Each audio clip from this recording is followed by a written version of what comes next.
nítorí tó ṣekú pa ọ̀rẹ́ rẹ̀. Adájọ́ ní kí wọ́n lọ so Sunday kọ́ títí ẹ̀mí yóò fi bọ́ lọ́rùn rẹ̀ nípínlẹ̀ Ondo. Ilé-ẹjọ́ gíga kan tó fi ìpínlẹ̀ Ondo ṣe ibùjókòó ti ní kí wọ́n lọ so ọ̀dọ́kùnrin kan Sunday Ọmọnìyí kọ́ títí ẹ̀mí yóò fi bọ́ lọ́rùn rẹ̀ látàrí wípé ó jẹ̀bi ẹ̀sùn ìṣekúpani tí wọ́n fi kàn án. Gẹ́gẹ́ bí àtótó arére ṣe gbọ́, Ọmọnìyí ló ṣekú pa ọ̀rẹ́ rẹ̀ látàrí bí ó ṣe gún Michael Oyèbánjí lọ́bẹ lásìkò tí èdè àìyedè wáyé láàrin wọn. Ọmọnìyí tí wọ́n wọ́ lọ síwájú ilé-ẹjọ́ ni wọ́n fi ẹ̀sùn olóǹkà kan tí ṣe ẹ̀sùn ìpànìyàn kàn pé òun ló finúfíndọ̀ ṣekú pa Michael lórí ọ̀rọ̀ àríyànjiyàn tó dá lórí mo tilẹ̀kùn ó tilẹ̀kùn.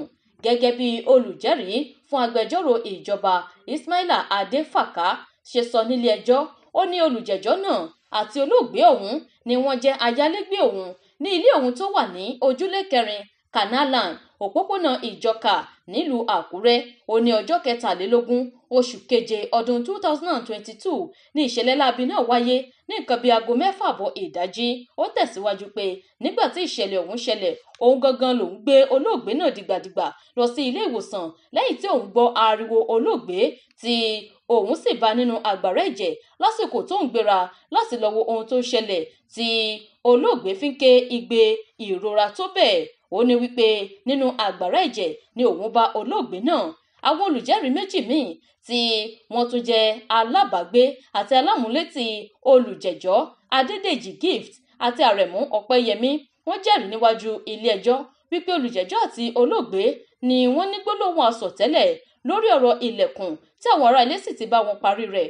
Wọ́n ní lójijì ni àwọn dédé gbọ́ ariwo olóògbé tí àwọn sì sáré lọ sí yàrá wọn. Níbẹ̀ náà ni àwọn ti bá olóògbé Michael nílẹ̀ nínú àgbàrá ẹ̀jẹ̀ tó ń kérora tí àwọn sì bá ọ̀bẹ tóun ti ẹ̀jẹ̀ lọ́wọ́ olùjẹ́jọ́.